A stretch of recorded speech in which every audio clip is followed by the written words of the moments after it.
should have been the first to present because most of the slides that have been presented are what I have here. But I'll just go through them so that you appreciate that we took time to prepare the presentation. Otherwise, let me thank UNICEF, UNAIDS, and other partners who supported us to come here, but also taking a lot of effort to support our program in Malawi. Okay, basically, I'll just share with you some updates as it regards to our program performance, but also just to highlight areas that we'll be working with this project that is being supported by CEDA as well as Norway. Since I came here, I haven't heard much about option A, so I'll not talk much about it because it looks like it's getting out of the way for many countries because of its heavy conditions that probably would impact on the delivery of services.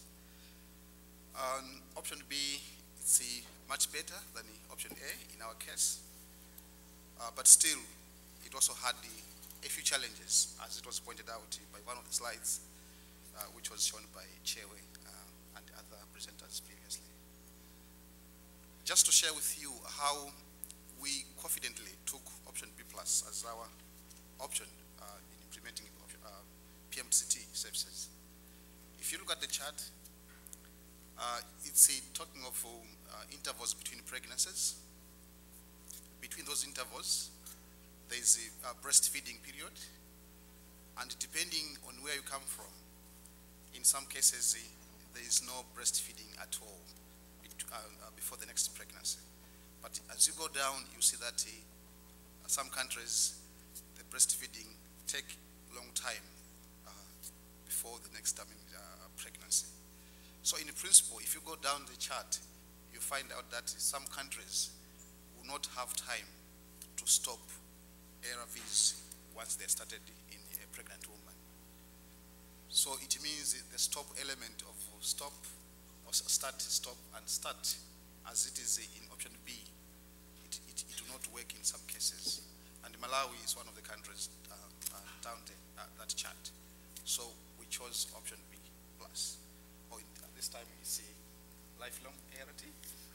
Thank you. There have been several advantages that have been mentioned. One condition, one standard regimen, one message, but also the complicated start-stop approach. In our country, it would be probably not appropriate to tell a mother not to breastfeed her child because she's HIV positive, because that's the only source of food or maybe nutrition measure for the child. So option B plus works much better in that scenario. We've heard about these other benefits, like keeping mothers with HIV alive, but also preventing sexual transmission.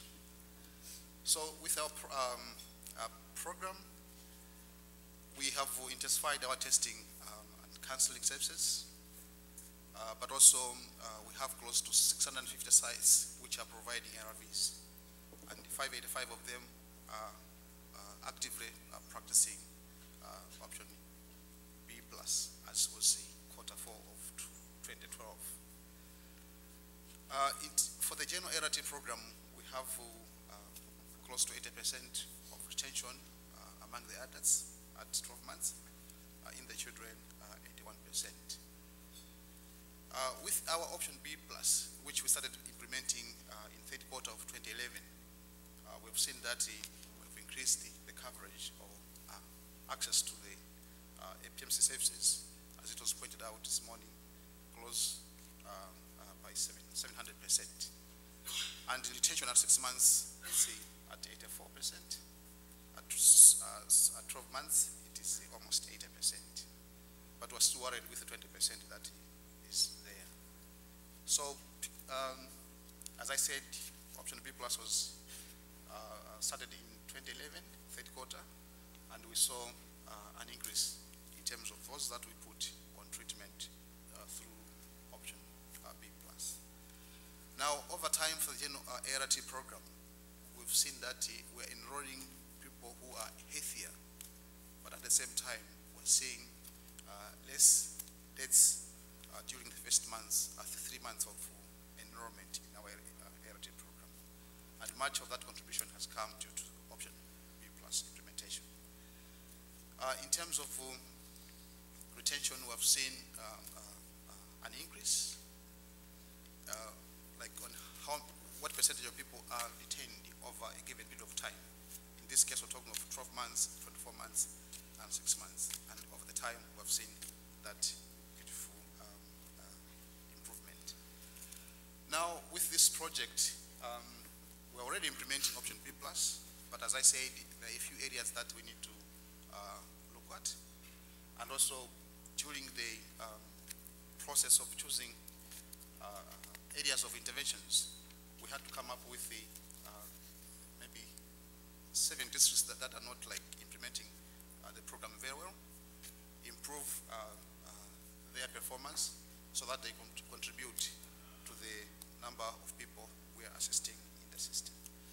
So we had 7 countries that we chose, and there are a number of areas that that guided us to find out which districts should be taken on board. So after identifying areas, we found that in these districts we need to improve access to treatment, but also look at the adherence and retention, as well as the improving M&E system. In this case also following up, especially the kids that are born to HIV positive women.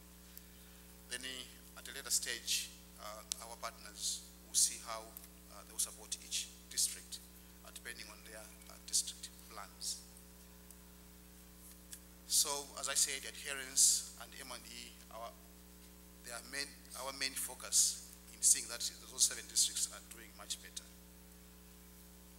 We have a few partners that will assist us or work with, and they've got different roles depending on their comparative advantage. And we hope that with that partnership, we'll move our agenda forward. Otherwise, let me thank everybody, but also thank my minister who came to support me in these difficult times of presentations. But I know there will be questions as well, and she's there to answer. Thank you so much.